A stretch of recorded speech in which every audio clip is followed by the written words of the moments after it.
Good afternoon, everyone. Thank you for joining us today.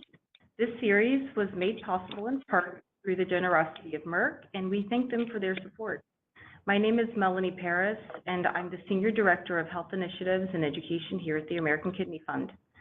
Before I turn the presentation over to today's speaker, I'd like to direct your attention to the control panel. So you should be able to see that on your screen.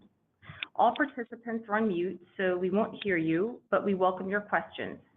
If you have a question, please type it into the section of your control panel titled Questions. We'll see your questions and we'll do our best to answer them either by replying to you in the questions box or out loud during the last several minutes of the presentation.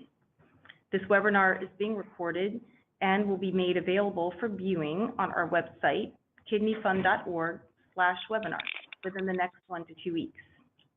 For those of you in attendance who are health professionals, we are glad that you've joined us today and hope you'll recommend this webinar to the patients you work with. However, as a friendly reminder, this webinar is not accredited for continuing education credits, and you will not receive a certificate upon completion. If you believe that your accrediting body may offer you credits for attending this webinar, we'll be happy to send you a certificate of attendance for today's session. Simply email us at education@kidneyfund.org. Without further ado, allow me to introduce today's speaker, Dr. Elaine Koo. Dr. Koo is an assistant professor at the University of California, San Francisco, in the divisions of nephrology and pediatric nephrology. She's also director of the Nephrology Transition Clinic, which focuses on helping adolescents and young adults transition to adult care. Dr. Koo sees kidney transplant and chronic kidney disease patients in her clinic. Thank you, Dr. Koo, for joining us. Oh, thank you for inviting me.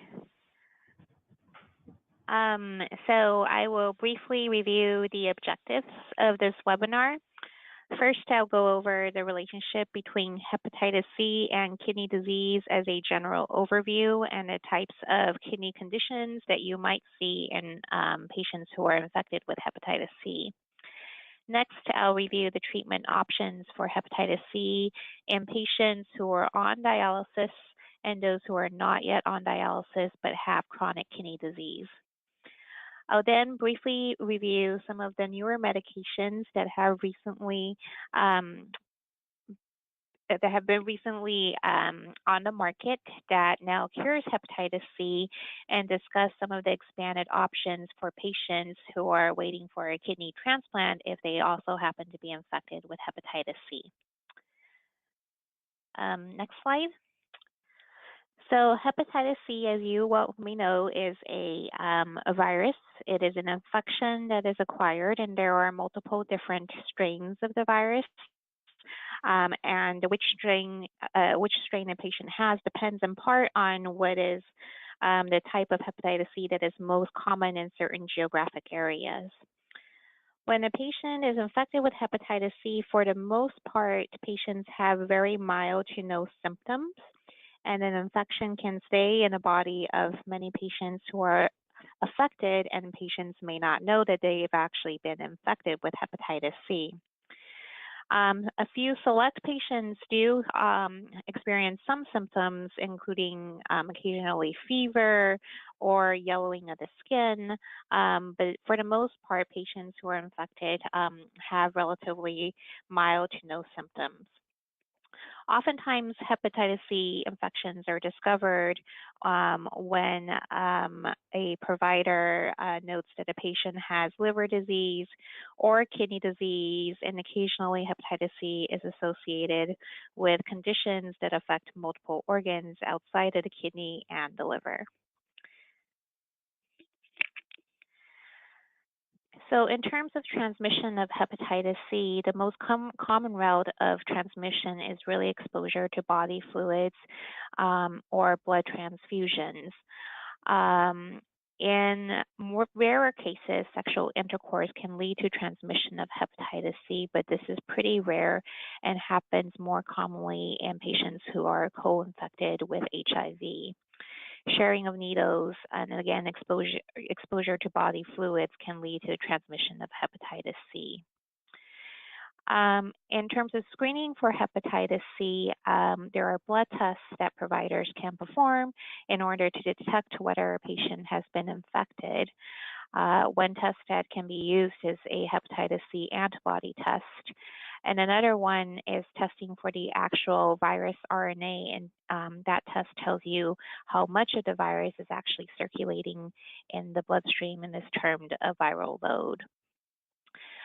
In general, screening for hepatitis C is recommended to be performed in patients who are on chronic dialysis routinely, and is also part of the workup that physicians and providers may perform when patients are being evaluated for a potential kidney transplant. So in terms of the prevalence of hepatitis C in patients with kidney disease, depending on which study you're looking at, the prevalence of hepatitis C among dialysis patients in the United States ranges from 5 to 10%. But in other parts of the world, this can be as high as 14%. In the kidney transplant population, again, the reports of how common hepatitis C is varies a little bit depending on the study population that you're actually looking at and potentially your geographic region, but it affects about 1.5 to 8% of the population. The number of dialysis patients that are actually infected with hepatitis C has been steadily decreasing over time, and this is thought to be due to the fact that we've been very successful at reducing transfusion rates in our dialysis population, in part through the provision of EPO-stimulating agents during dialysis that help treatment of anemia. And also because of the application of standard precautions for prevention of the transmission of blood-borne infections and making sure that, sterile techniques are used, etc. Next slide. So symptoms of kidney disease in patients with hepatitis C, often, as I said, patients may not be aware that they've been infected with hepatitis C, and when hepatitis C affects the kidney, there may very well be few to no symptoms. If there are symptoms, occasionally there can be blood in the urine that a patient may see or is picked up during routine laboratory testing. Protein in the urine is another sign that can be tested for, but most frequently doesn't lead to overt symptoms or occasionally can lead to swelling. And then abnormal kidney function can be picked up during laboratory testing. The next slide.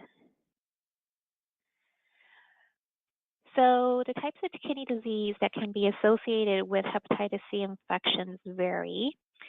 There are a number of types of glomerular diseases that are associated with hepatitis C infection.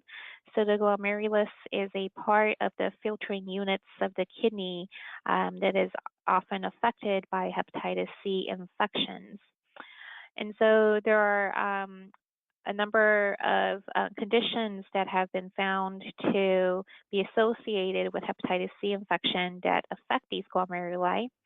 One of these is cryoglobulinemia, which is a condition that affects multiple organ systems, including the kidney, and can also lead to rashes and nerve symptoms. Another condition that we think of that can be associated with hepatitis C infection is membranous nephropathy, which most commonly presents with protein in the urine and can present with abnormal kidney function.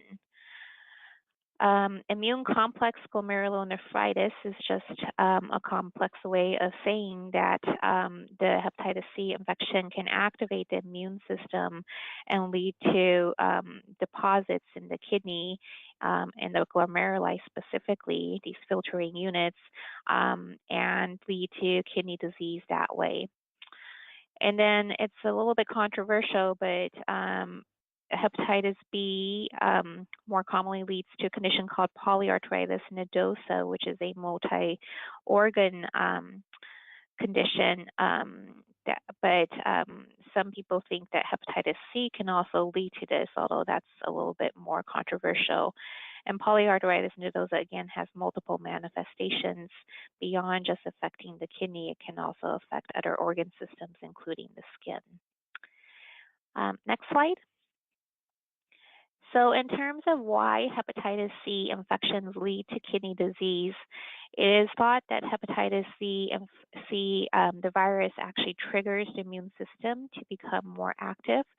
So as in most infections, when a person is infected, that should trigger the immune system to try to get rid of the infection. And so that's what's happening with a hepatitis C infection, just like a flu infection. As a result, the activity of the immune system can actually lead to deposition of complexes in the kidney that can affect the kidney function. And because the immune system is really revved up, there can be lots of inflammation in that person, and that can actually affect the kidney as well as multiple organ systems, which is why the hepatitis C related conditions often come along with other organ systems like the skin or the liver that are actually also affected. Next slide. So reasons for treating hepatitis C infections once they're detected. Primarily, the reasons to treat are to prevent the liver complications associated with hepatitis C infection. So of all the organ systems that can be affected by hepatitis C, the liver is probably one of the more common organ systems that's affected. But other reasons to treat a hepatitis C infection include trying to quiet down that revved up immune system so that these deposits don't end up forming in the kidney and damaging the kidney and leading to abnormal kidney function down the line. And then another good reason to treat hepatitis C is to prevent some of the complications that may occur specifically in the kidney transplant population. Have the next slide. So what are the treatment options for hepatitis C in kidney disease patients who are not yet on dialysis? So treatment of hepatitis C in patients who have underlying kidney disease is very much dependent on how severe the kidney, the abnormal kidney function is. So providers often look at something called the estimated glomerular filtration rate, or the eGFR. And the eGFR is really most simply can be thought of as the percentage kidney function that a patient actually has. So if the patient has an eGFR greater than 30, so more than 30%, if you will, kidney function that's actually remaining, then most providers would recommend treating the hepatitis C with a newer class of medications that are known as the direct antiviral agents, or DAAs. So in the setting of very mild to moderate impairments in kidney function, so when the function is still better than 30%, then the treatment of patients with this mild or moderate renal impairment is really not different from that of patients who don't have kidney disease in general. On occasion, we may choose to adjust some of the dosing of certain medications, but in general, that's not really necessary in patients who may have reduced kidney function, but it's not less than 30%. Next slide. So if the estimated glomerular filtration rate, or eGFR, or percent of kidney function, if you will, is less than 30, then the decision to treat hepatitis C may be much more individualized and may be a shared decision-making process between the patient and their provider. And there are multiple factors that should be considered when trying to make a decision of whether a patient should be treated in a setting of more reduced kidney function. So some of these factors include life expectancy for the patient, certainly the likelihood of kidney transplant, which I will address in the next section, since hepatitis C infections in candidates for kidney transplant have some special considerations related to that. And then the presence or absence of other medical conditions, including how the hepatitis C may be affecting the liver, for example, or other organ systems, but also including other diagnoses that the patient may have. And then one of the other things that is considered is the type of hepatitis C or the strain of hepatitis C that an individual is actually affected with. So the strain is referred to as the genotype, and some genotypes have hepatitis C drug regimens that are better tolerated when the kidney function is severely reduced compared to other strains like genotypes 2 and 3, where there are fewer treatment options, and those medications may not be used ideally when the kidney function is severely reduced. And then, as I mentioned, how serious the liver damage has been plays into the consideration of whether treatment needs to be started when the kidney function is severely reduced. Next slide.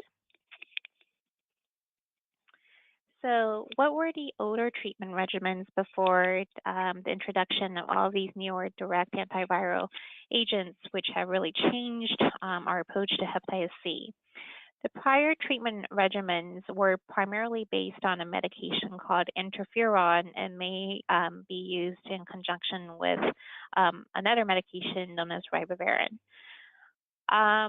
So these treatment regimens were not always very effective. Oftentimes, patients would see a reduction in their hepatitis C viral load, but oftentimes they would not be cured of hepatitis C even after going through a treatment course. So maybe half of patients previously on these older regimens would achieve what we call cure, which is termed the sustained virologic response, or SVR. And that is really defined as not having any of the virus RNA detected in the bloodstream for 6 months after finishing antiviral treatment. In addition, besides the issue of the regimens not being 100% effective in the patients who underwent a treatment course with interferon, interferon was also noted to actually increase the risk of rejection and was really not recommended for patients who had already had a kidney transplant but were actively infected with hepatitis C. Next slide. In addition to not being effective in all patients who received interferon therapy was also previously associated with many side effects. Most patients described feeling pretty lousy after interferon therapy, and some patients would describe feeling like they had the flu all the time. Depression was associated with interferon therapy as well as anemia. And so many patients who underwent interferon therapy often did not tolerate the full entire course of the older treatment regimen and had a lot of side effects. That being said, interferon and ribavirin may remain an option in countries and geographic regions where some of the newer hepatitis C treatment agents are not yet currently available and may still have a role in select patients depending on the situation. Next slide. So what are the newer treatment regimens for hepatitis C? These newer treatment agents, as I discussed earlier, are really known as the direct-acting antiviral agents. Some of these medication regimens aren't actually cleared through the kidney, so they can actually be used pretty safely in patients who have severely reduced kidney function or patients who are actually on dialysis.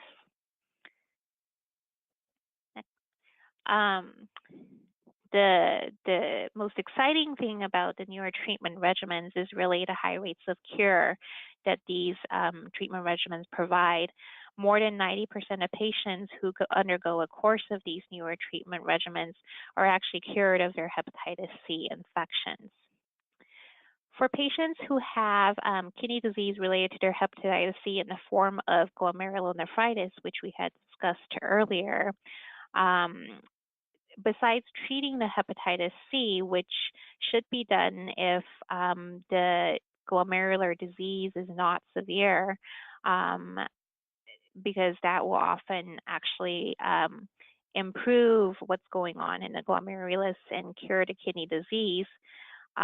But some of these patients may also need immunosuppressive therapy, so some medication to quiet down the immune system and get rid of the inflammation. And so in these patients, we often try to think about what we should do in terms of hepatitis C treatment in relationship to the immunosuppression. Next slide. So if these patients who have glomerular disease related to their hepatitis C actually have so much inflammation that a provider feels that they need some sort of immunosuppressive medications to quiet down the immune system, then sometimes providers will make the choice to delay the actual treatment of the hepatitis C infection with these newer antiviral agents by 1 to 4 months. Until the immunosuppressive therapy or medications has been delivered. And this is really just to minimize side effects for the patient and to make sure that the patient will tolerate both the medications that may quiet down the immune system, as well as the newer direct antiviral agents for hepatitis C treatment. Next slide. The side effects of these newer antiviral agents are pretty minimal. In general, they're very well tolerated. There is a small risk with select agents that when these newer agents are given, the kidney function can transiently get worse, and some patients have worsening anemia with treatment. So that's sort of an overview of treatment options for patients who are not yet receiving dialysis. We're now going to review treatment options for patients who have kidney disease and hepatitis C who are actively receiving chronic dialysis. Next slide. So as I discussed earlier, hepatitis C is a common infection seen in the dialysis patients. Hepatitis C in a dialysis patient in itself is not a reason to not perform a kidney transplantation. There have been many studies showing that patients who are actively infected with hepatitis C and are on dialysis will still do better with a kidney transplant than staying on dialysis. However, in patients who are planned for kidney transplant who are actively infected with hepatitis C, there is a higher risk of complications in these patients compared to patients who undergo a kidney transplant and do not have hepatitis C. So there have been a few small studies of treatment regimens in patients who have either severely reduced chronic kidney disease, severely reduced kidney function, or who are actively receiving chronic dialysis. Expedition was one of these studies which looked at one of the direct antiviral agents in about 100 patients with reduced kidney function, such that the estimated glomerular filtration rate was less than 30%. As we discussed earlier, it included about 80 patients who were actually on dialysis. And they found that use of these newer direct antiviral agents actually led to almost 100% cure with just 12 weeks of treatment and was relatively safe. Next slide. So another study of a different regimen of a direct antiviral agent, this study actually included mostly genotype 1 patients, which is a particular strain of hepatitis C. So this study included 100 patients, and 75 of whom were actually on dialysis, and again demonstrated that cure rates could be over 90% in patients on dialysis. So we know that these regimens appear to be quite effective even in patients who are actually receiving chronic dialysis. Next slide. So treatment options for hepatitis C in kidney transplant candidates is a separate topic for discussion because there are some special considerations in this population. Next slide. So hepatitis C and potential kidney transplant recipients is something that is routinely screened for when a transplant center is actively working up whether a patient is eligible and a good kidney transplant candidate. Like I said before, having hepatitis C is not a reason not to receive a kidney transplant, but because of the immunosuppression regimens that patients have to take when they receive a kidney transplant, we do screen for hepatitis C to see whether or not a patient has an infection before performing kidney transplant, so we know to watch out for potential complications. If a patient does have hepatitis C and is being considered for a kidney transplant, there are some centers who would suggest that these patients undergo a liver biopsy to make sure that the liver is not scarred or cirrhotic in relationship to the hepatitis C infection. And that's mostly because sometimes if the liver has been severely affected, just like the kidney, then some patients may be candidates for a combined kidney liver transplant instead of just receiving a kidney transplant alone. Liver biopsy isn't required for all patients who have hepatitis C. Some patients undergo a scan, which is an imaging technique that looks for the scarring or fibrosis, and therefore liver biopsy may not be absolutely necessary, but this is very dependent on the transplant center. Next slide. So who are the candidates for treatment of hepatitis C before kidney transplant? So if a patient has identified potential living donors and is going to undergo a living donor transplant, then the recommendation is to treat the hepatitis C potentially before kidney transplantation, given that there are regimens that we discussed that can work very effectively in patients even if they have severely reduced kidney function or are actually on dialysis. Next slide. So in terms of the timing of treatment for candidates for deceased donors, if the patient is a kidney transplant candidate but doesn't have potential living donors and is waiting for a deceased donor, then the decision of whether or not the hepatitis C needs to be treated prior to transplant depends on several considerations. One is whether or not there are any acute reasons or urgent reasons to treat the hepatitis C before kidney transplant. Two is whether or not the transplant center actually accepts donors who are hepatitis C positive, and we're talking about deceased donors here. If there are no acute urgent indications to really treat the hepatitis C, for example, if the liver was involved, one may want to treat the hepatitis C earlier rather than later, or if there's other organs that are being affected, then a patient may not want to wait until kidney transplant to receive treatment. Then those are good reasons to go ahead with treatment prior to kidney transplant. But if a patient is infected with hepatitis C but has no symptoms or urgent reasons to get treated, then potentially that patient could wait until after their kidney transplant to receive treatment. And the reason is because that patients who are candidates for kidney transplant and waiting for a deceased donor can opt to potentially accept a hepatitis C positive donor, and that may potentially decrease their time on the wait list. Next slide. So the safety of making this decision to not treat a hepatitis C prior to kidney transplant, again, depends on several factors, but the provider and the patient may want to consider what the expected wait time is until a diseased donor transplant may occur.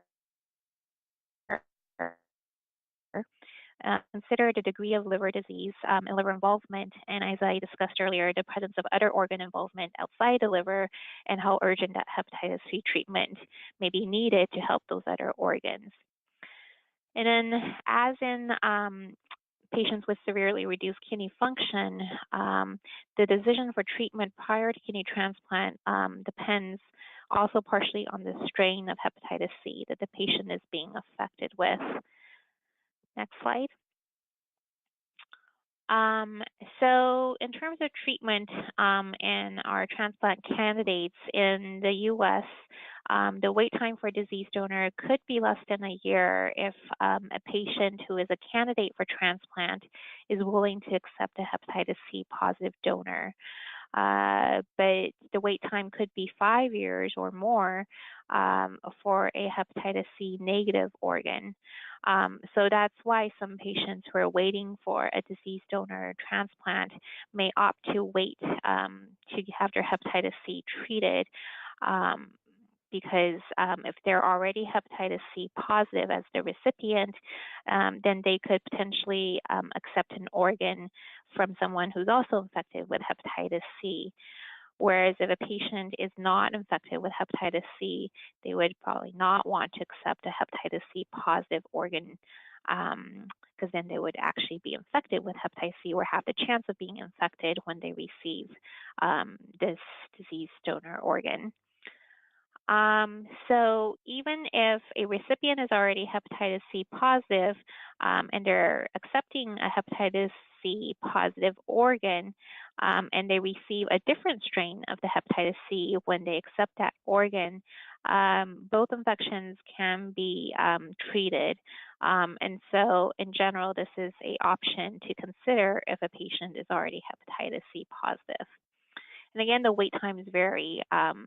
These are just examples of potential differences in wait time, but it really depends on the geographic region that you've been listed for a kidney transplant and how long the wait list is. Next slide.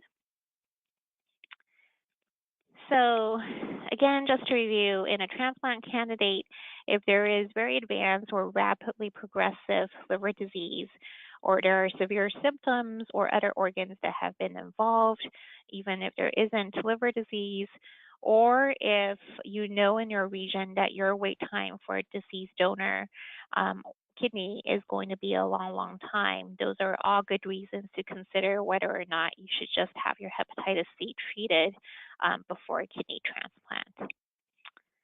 Next slide. So hepatitis C genotypes 1 or 4, so these are the strains of hepatitis C that I discussed earlier, actually has multiple drug regimens that are very effective. And some of these drug regimens work and have been tested in patients with reduced kidney function. And so therapy is certainly an option before or after kidney transplant. However, next slide.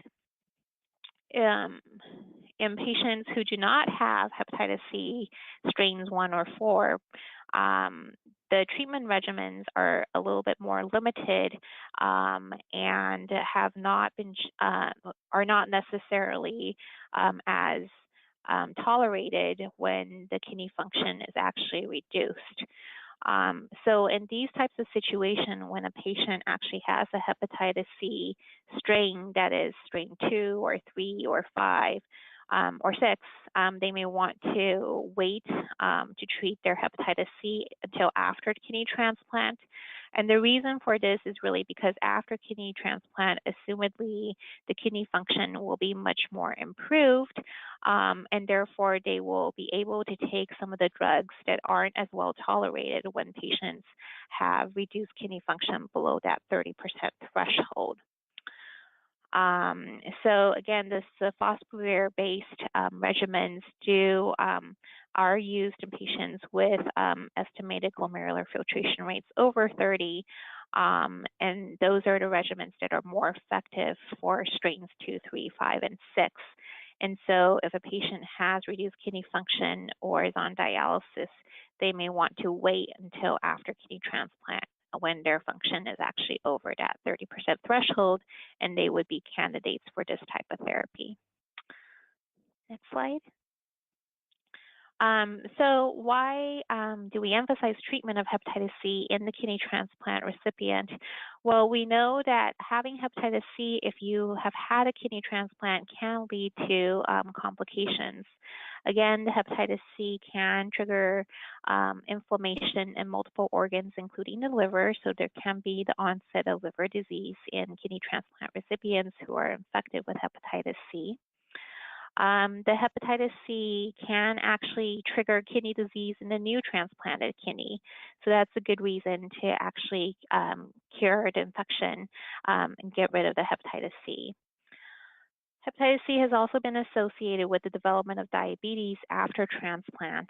And the reasons for this are not entirely clear, but there are some abnormalities in how glucose is metabolized in patients who are actually infected with hepatitis C. And then some cancers can be more common after transplantation in those who actually have hepatitis C. Next slide.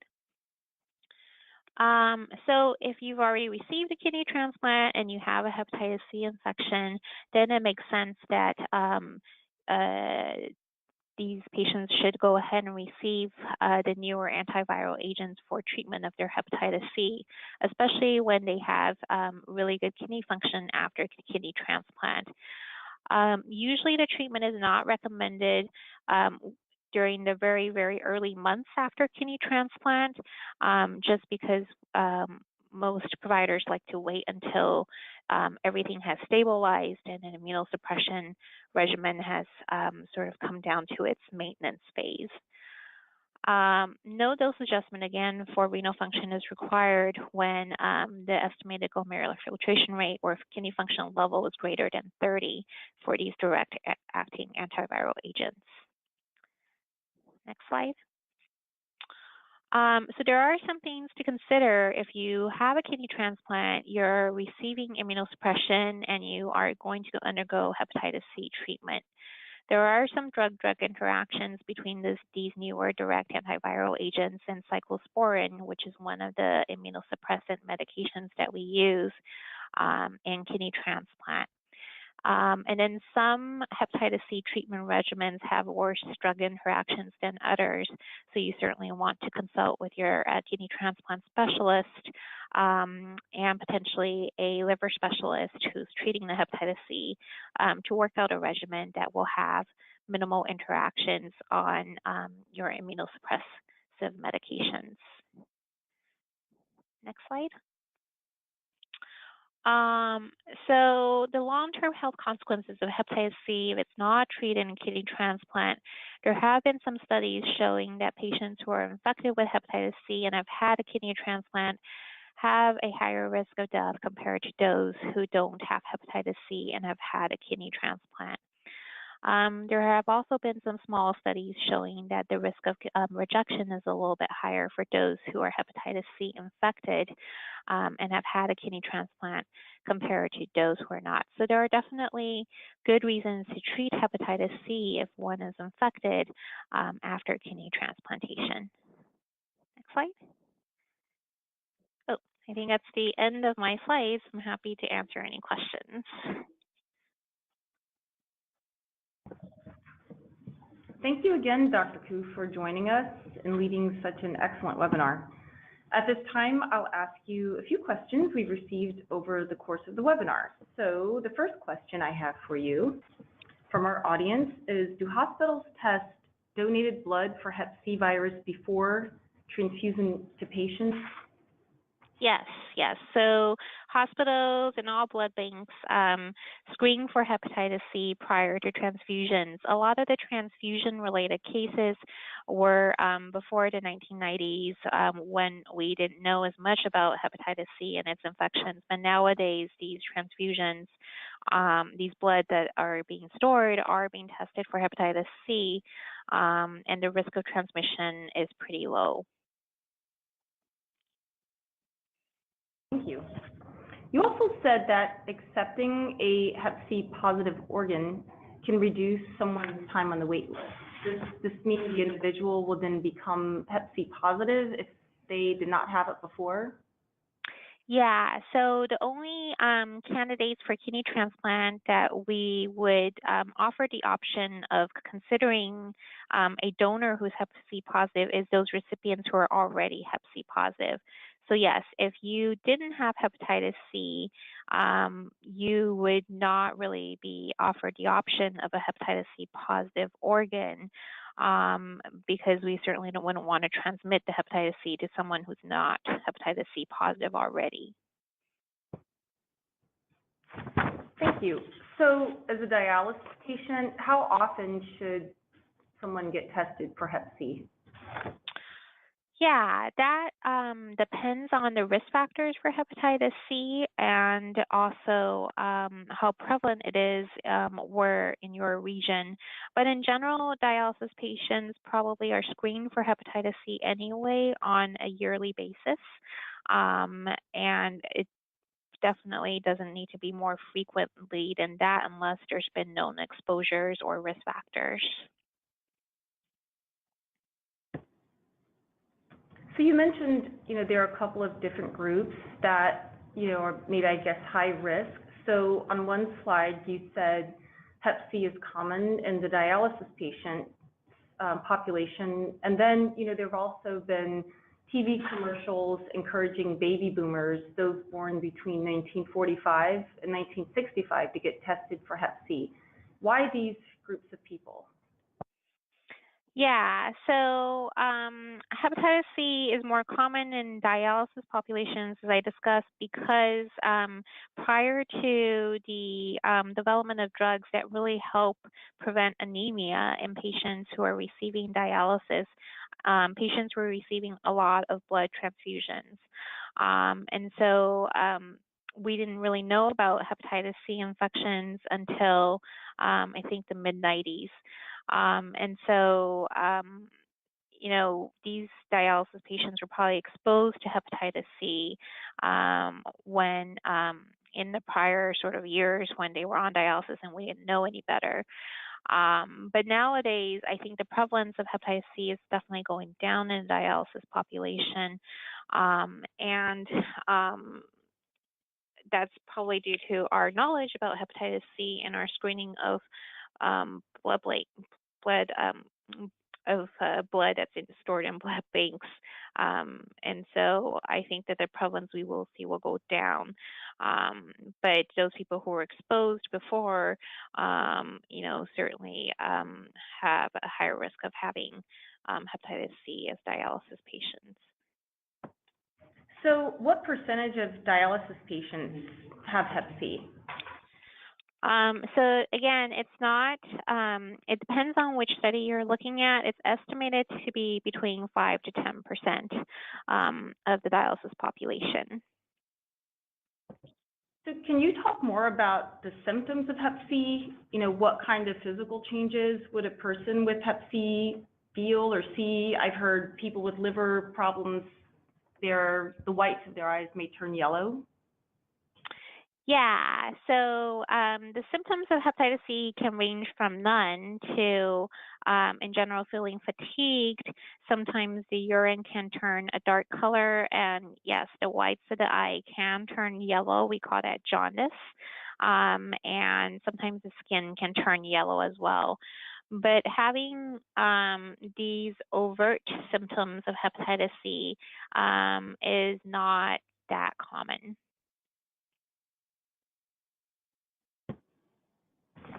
So are there any geographic areas or other kind of categories where there's a higher prevalence of Hep C?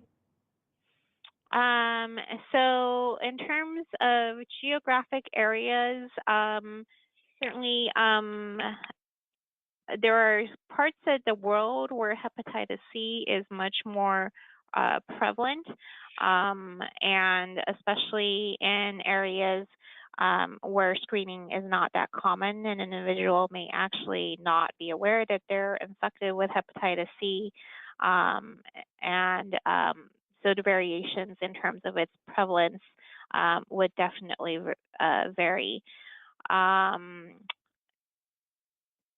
As you know, there's no vaccination for hepatitis C. Certainly for hepatitis B, we've developed very effective vaccine programs against the virus. And so depending on the country and sort of health behaviors and practices, if there's a higher prevalence of using IV drugs, then the prevalence of hepatitis C is going to be higher in those regions. So if one has chronic kidney disease, what can be done? What can someone do to protect themselves from getting hep C? So to protect oneself from getting hepatitis C, so not exposing oneself to body fluids. So that can happen through needle sticks, potentially through other fluids that are being transmitted, and avoidance of blood transfusions when possible, although again, we do screen the blood these days, but the risk is not zero.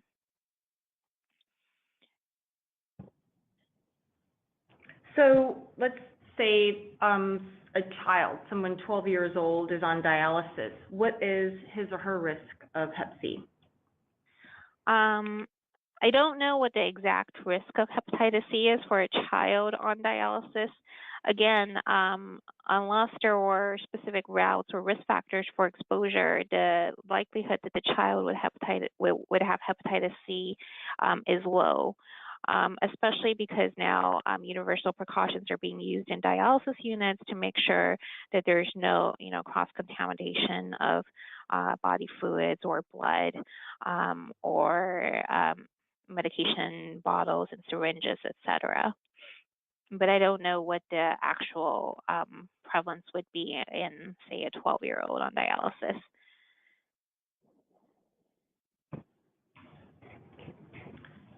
So what exactly is the correlation between the kidney and the liver and how it all connects with hep C?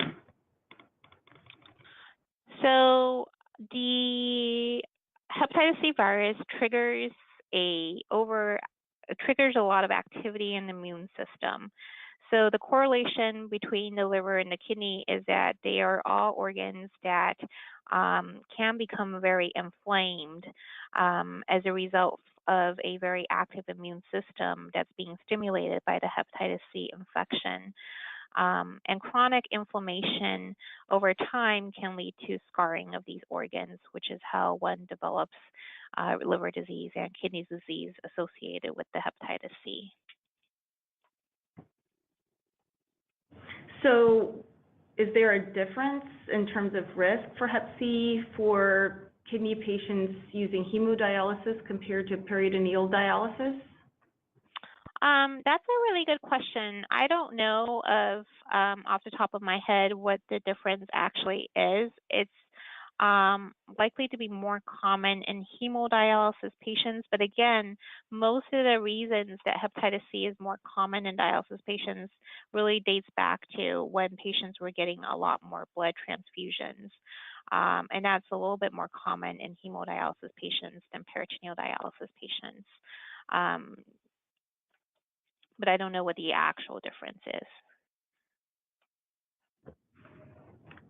You mentioned that in some cases, potential kidney transplant patients with hep C, that getting a combined kidney liver transplant is ideal. What are the other options if a liver is not available?